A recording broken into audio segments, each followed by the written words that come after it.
Thank you very much.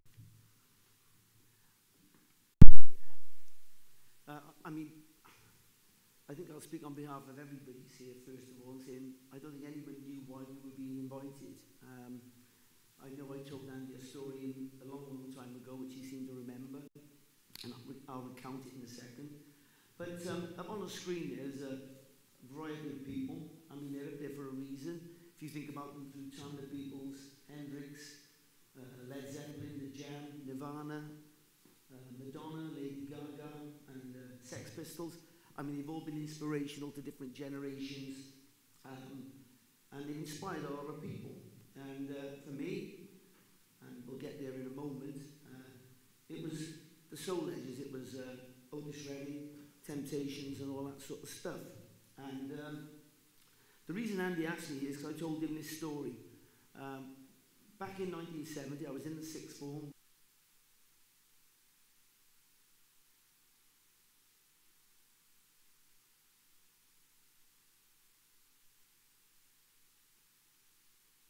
One day, unbeknown to my mum and dad, I set off for school, took a train to London, went to Leicester Square, within sight of the talk of the town, and I actually went to this show. Can you go back? Yeah, I went to the show. It was a funny experience. I took the train up, I saved up every penny I had to take the train to London. I had no idea where I was going. When I got to London and I found the talk of the town, I was there at 2 o'clock in the afternoon. They weren't performing until later in the evening. I was so scared I'd get lost. I stayed within view of the talk of the town. And as soon as they opened the doors, late afternoon, I managed to squirrel my way in, and I met a doorman there. I told him where he was from, and he said, well, they're not going to be on for hours yet, mate. And I said, well, I can't go anywhere, I'll get lost. And I had my bag of albums, and my I Wish It Would Rain album, and I had my Temptation Sing Smokey album. I didn't want to lose those, and I was quite paranoid about getting lost in London at this time. So the guy said, well, look, you can come in, you sit quietly there. And to cut a very long story short, because we have only got 7 minutes, so I could bore you to death for hours about this, as I did on the train coming home later that night when I woke people up and told them I'd met the Temptations, and they weren't impressed, so you probably won't be. But I met some of the Temptations. They came out and asked me what I was doing there, and I explained. I told them, I said, I know all the words to all your songs, and I think you're the best thing ever. And in their sound check, they sort of acknowledged me. And in the show, they actually did a song off one of my favourite songs. He said, this is the little Welsh guy in the corner, and I was so made up. And I'm not kidding, I was buzzing about that for months, and it still gets me when I think about it. You can go, yeah. But the reason I got there in the first place goes back a few years. That was 1970. Like all kids growing up in Barry, there were 3, you don't see Simon there, Dickie is here somewhere. Kids of my generation. I was 14 years of age, 14 and a half.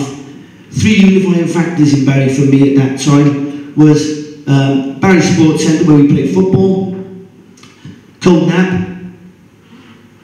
Thank you. Cold Nap, swimming pool, long since gone, sadly, where we spent most of our summer days, come rain or shine.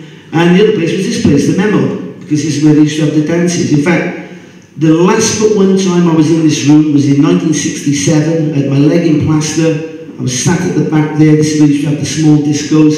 And I was dancing to Sly and the Family Stone, dance to the music on crutches.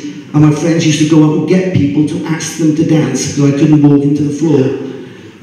But I got to that point because one day I was over Cold Nap, young kid, 14, not very big, bit scrawny, and all the cool kids used to hang around just up by those chalets at the top end. I remember one very well, some of you will know it, Bruce Perrott. And Brandon Goldwell was another guy I remember very well. They were the cool guys, they could do all the tricks off the boards, and you couldn't sort of get into that sort of sphere. Dickie will know him anyway, you know these people. And I remember once sort of edging my way along there as you did, as you got a little bit older, and Bruce Perrott had this little portable record player, battery-operated record player, and they were sort of dancing around this record player. I just thought, I wish I could be with that crowd up there.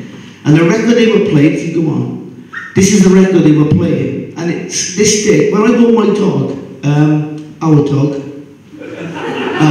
It's not mine, it's my wife's as well. When I bought the dog over Cold Nap now, and I bought there, I regularly just stop at the exact spot because they haven't changed the layout of the place so much.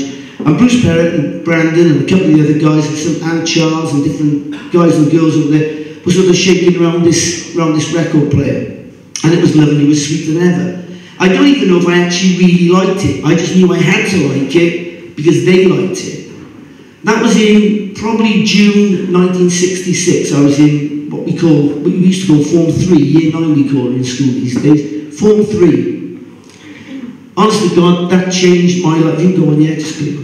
That changed my life completely. Later that summer, Otis Redding was on Ready, Steady, Go. You know, this is long before Radio 1, a year before Radio 1 in fact. And I remember saying to my dad, because my dad was he was mixed race, half caste we used to say when it was politically correct. Do you like him, Dad? He's not as good as Frank Sinatra. And I said, you traitor, is what I thought. I loved Otis Redding, I loved that show, I've seen that programme probably hundreds of times. And I found it so touching. And later that summer, in the autumn I think it was, Reach Out I'll Be There came out by the Four Tops. I was up at the Range Record Shop, I had it. That every Saturday, myself, Larry Taylor, Keith Curitan, Rob Turner, that was a pilgrimage to get the next Motown song that came out. And I loved music from then on. If you just go on a touch.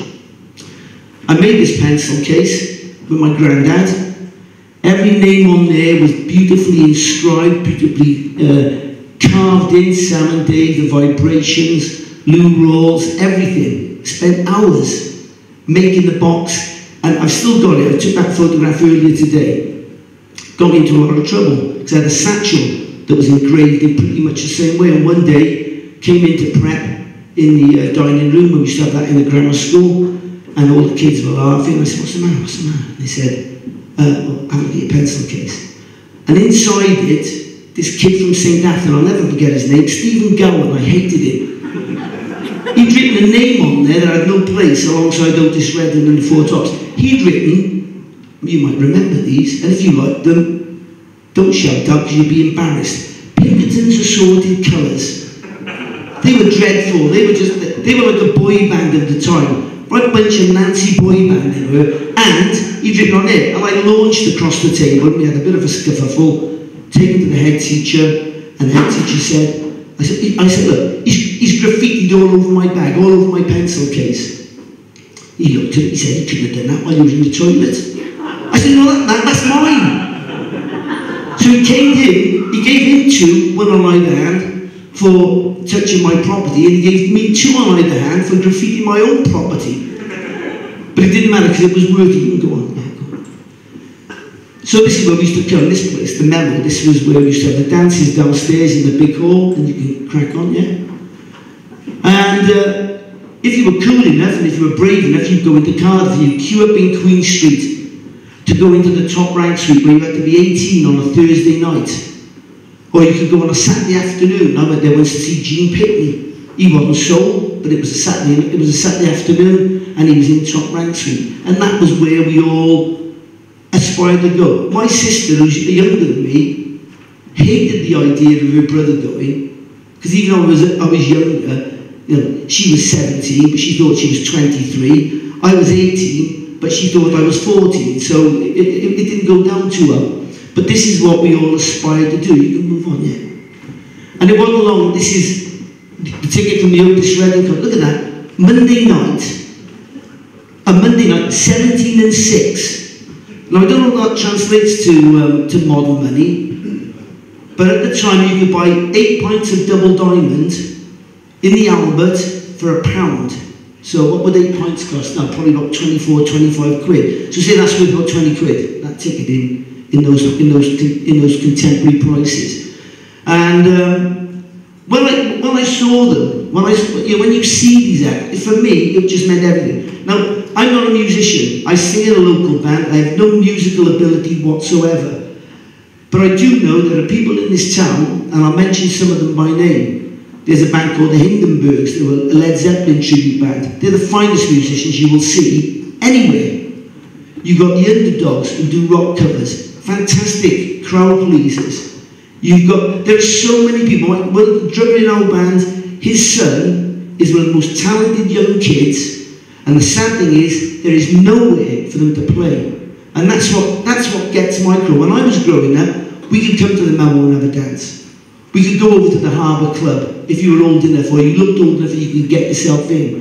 These days, there's nowhere for anybody to go. There's no one for anyone to pursue their talent. It's doing more quickly. There's nowhere for anyone to pursue it. This is what it was like back in the day. The old Dansette record player. Probably most people in here will have had one. And when to come from my longing to be involved in it in some way, I was only there as a willing victim, if you like. But eventually, a good friend of mine at the time said, "Do you want to sing in a band? You always like singing." And this is the first poster we made. We formed this group Dansette. We said, it's got to be called Dansette because it's dance music, so it's a dance set, and we listened to it on a Dansette record player, so hence the name. That's the first poster when we played down at the Dow Corning Social Club. It took us till 1981 to get that far, so God knows what we were doing in the interim period, just loving music. It just beat on. And there's some old photographs. I mean, my God, it wasn't even November and we all had those moustaches, but there you go. And there's some faces there you might recognise: Pete Donovan, Ralph Blake, long since gone from Barry. And that's what, and Terry Murphy. Everyone in Barry seems to know Terry Murphy. Just crack on. There was nowhere for us to play really in Barry, but there were venues around Cardiff, like the Casablanca Club on your right, in the depths of Butetown. There was the Paddle Steamer Pub, and it was just a joy. You never made any money. We don't make any money now. And that was the last time that line had played. That was on St. Valentine's Day, 1983, in Chapter Arts Centre. And why the bloody hell hadn't Barry got an art centre? Why, there's 60,000 people living here. And me, my sister, my wife, anyone who wants to go and see a decent film or to see something that's a little bit different, we've got to go to Cardiff. It's in Canton, it's in an old school. We've got churches that are falling apart for nobody to buy them. And it could not take much. So we restarted again, and this is where we're coming to at the end. This is what we look like now. And just hold that one, if you go back to that, because this is from Mr. Green, the ideas man. He said, why don't you do something? You're not playing at Christmas or New Year, do something between Christmas and New Year. And I said, yeah, but no one will come up. Let them celebrate Twixmas. See, top idea. So that was a ticket from when we did our first Twixmas gig, and hopefully there'll be another one shortly at the Park Hotel between Christmas and New Year. And we went on, we reformed, we've gone on to, I won't say better things, because I don't think you can beat when it starts, but at least we had the opportunity to start, and I just wish that my friend Trevor on the stage there, our drummer, I wish his son had somewhere in Barry that he could at least go and practice and play. So, that's probably way over 7 minutes, but you know, I don't care. Thank you very much.